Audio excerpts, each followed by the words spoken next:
तो बाबा साहब डॉक्टर अम्बेडकर एक तरफ अकेले और एक तरफ 33 करोड़ देवी देवता। तो आप देखिए उस महामानव ने संकल्प लिया, शपथ ली और एक बिगुल बजा दिया। 33 करोड़ देवी देवताओं की कृपा से हमारे गले में हांडी थी।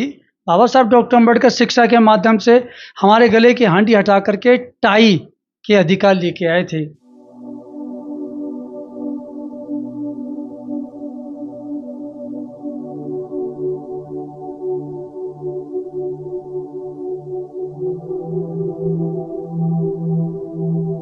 नमो बुद्धाय, जय भीम साथियों। मैं अरविंद कुमार अंबेडकर प्राइम के माध्यम से मैं भी आप लोगों को ऐसे शख्स से मिलाना चाह रहा हूँ जिन्होंने अपना लगभग पूरा जीवन समाज को जागरूक करने में लगाया और जो समाज के प्रति जागरूक रहे और बहुत अधिक समाज के प्रति जानकारी रखते हैं। तो मैं सर से मिलाने की कोशिश करता हूँ। सर जय भीम। सर आपकी लाइफ एक स्ट्रगल बनी रही है और जनता को अपनी लाइफ के बारे में थोड़ा सा इंट्रोडक्शन है। सभी को जय भीम, नमो बुद्धाय। रहा सवाल आपका ये कि मेरा जीवन जो वो संघर्षपूर्ण रहा है, मैं परिचय दूं तो मैं अपना परिचय बिल्कुल नहीं दूंगा, क्योंकि मैंने जीवन में कोई ऐसा काम किया ही नहीं कि मैं अपना परिचय दे सकूं। जी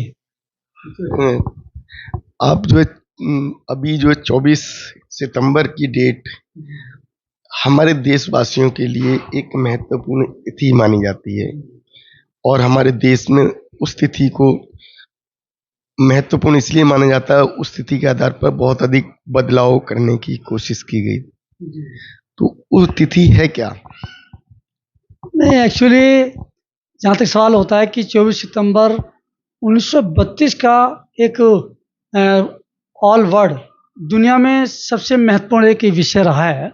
हालांकि देखा जाए तो सितंबर के महीने में जितने परम पूज्य बोध सत्य बाबा साहब डॉक्टर अम्बेडकर ने सितम ढाए हैं और जो हजारों सालों से हमारे इस दलित समाज पे, शोषित, पीड़ित और पिछड़ों पर और संपूर्ण नारियों पर जो हजारों सालों से हिंदू धर्म के नाम के जो सितम होते रहे, उसमें बाबा साहब डॉक्टर अम्बेडकर ने बड़े उन सितम करने वाले लोगों पर सितम ढाए।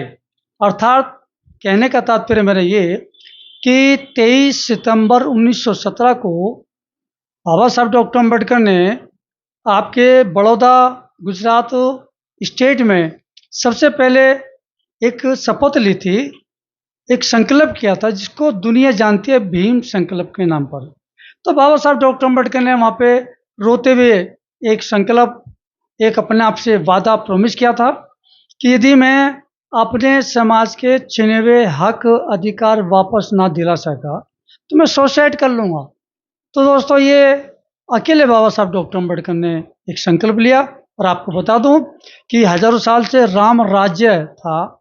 33 करोड़ देवी देवताओं के आशीर्वाद से इस देश के दलित, शोषित, पिछड़े वे संपूर्ण नारियों को शिक्षा के अधिकार नहीं थे, उनको जो पर बिजनेस करने के अधिकार नहीं थे, उनको राजनीति करने का अधिकार नहीं थे, उनको गवर्नमेंट में सर्विस के अधिकार नहीं थे। यहाँ तक कि एक तरह से हमारे जीवन में नरक के अलावा कुछ नहीं था। तो बाबा साहब डॉक्टर अम्बेडकर एक तरफ अकेले और एक तरफ 33 करोड़ देवी देवता।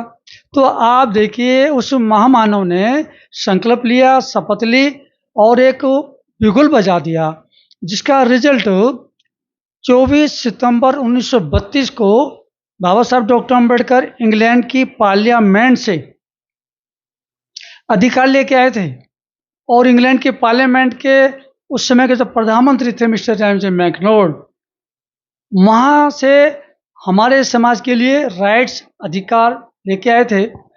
ये डेट थी एक्चुअली में 29 अगस्त 1932 को। लेकिन जैसे ही भारत में आए तो गांधी और गांधी के चेलों ने और न जाने हिंदू धर्म के तमाम साधु संत शंकराचार्य लोगों ने उन्होंने हाय हल्ला कर दिया कि अब राम राज्य खतरे में, अब हिंदू धर्म खतरे में। क्योंकि जिन दलितों के गलों में हिंदू धर्म के अनुसार 33 करोड़ देवी देवताओं की कृपा से हमारे गले में हांडी थी। बाबा साहब डॉक्टर अम्बेडकर शिक्षा के माध्यम से हमारे गले की हांडी हटा करके टाई के अधिकार लेके आए थे।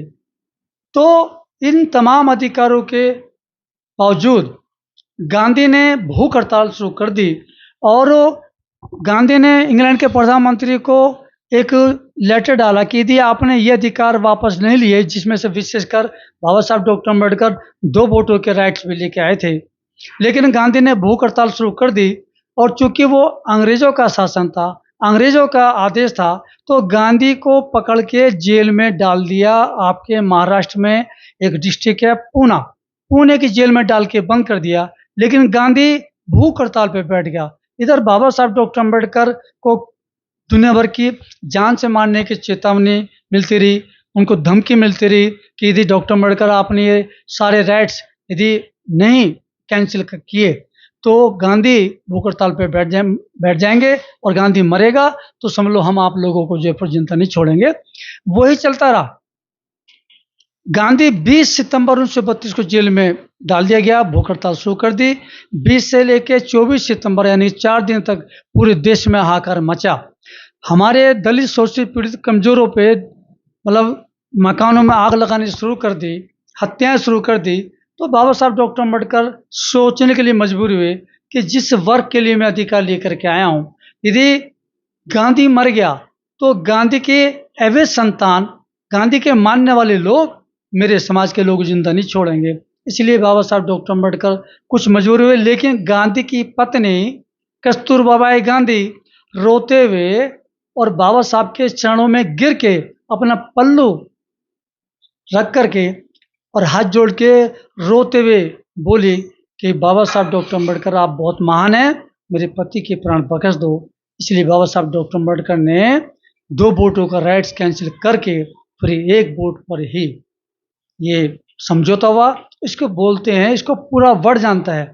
मैं ये तो जानता हूँ कि दलित समाज के लोगों को हजारों में से केवल 2 लोगों को जानकारी होगी कि what is this Poona pact, आखिर ये है क्या। लेकिन बाकी लोगों को पता ही नहीं है कि इस सितंबर के महीने में कितने बड़े बड़े सितंब हुए।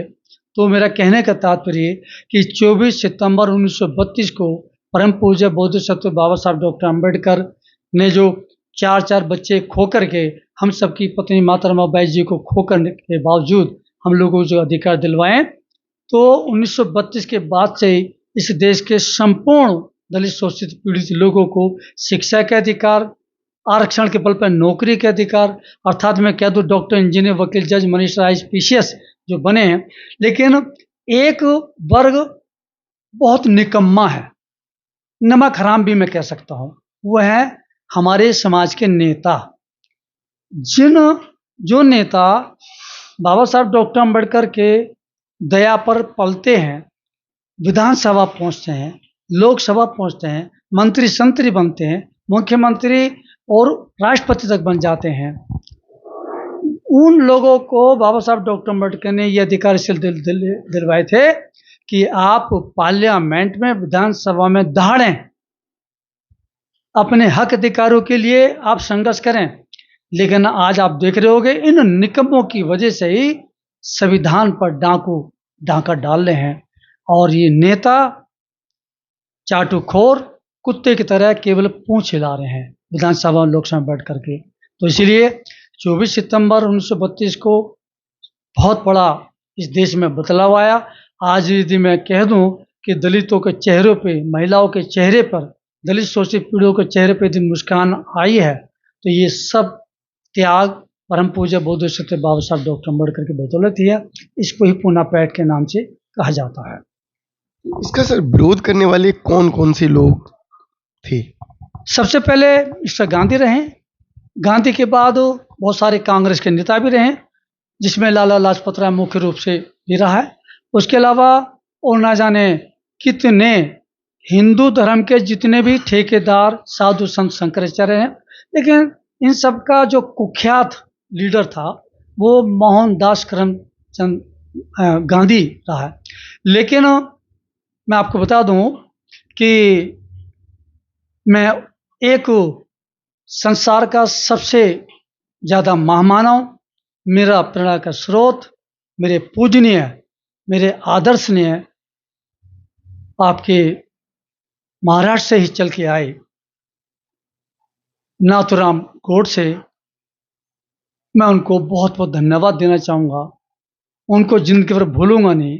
उनके एहसान मैं कभी उतार नहीं पाऊंगा कि वो महाराष्ट्र से चल के आया और 30 जनवरी 1948 को एक बहुत महत्वपूर्ण कार्य किया कि गांधी जैसे इंसान को, इस देश में दो बड़े खतरनाक लोग हैं, एक तो नेता और दूसरे महात्मा। तो ऐसे महात्मा को रास्ते से हटाने के लिए मैं आजीवन नाथूराम गोडसे को प्रणाम करता रहूँगा। लेकिन एक बात और बता दूं कि जब जब इस देश के अंदर कोई गांधी पैदा होगा तो गर्व होगा मुझे उस माँ पर जो अपनी कोख से मेरे पूजनीय नाथूराम गोडसे को भी जन्म दे करके गांधी के पास भेजेंगे। जय भीम। नमस्कार।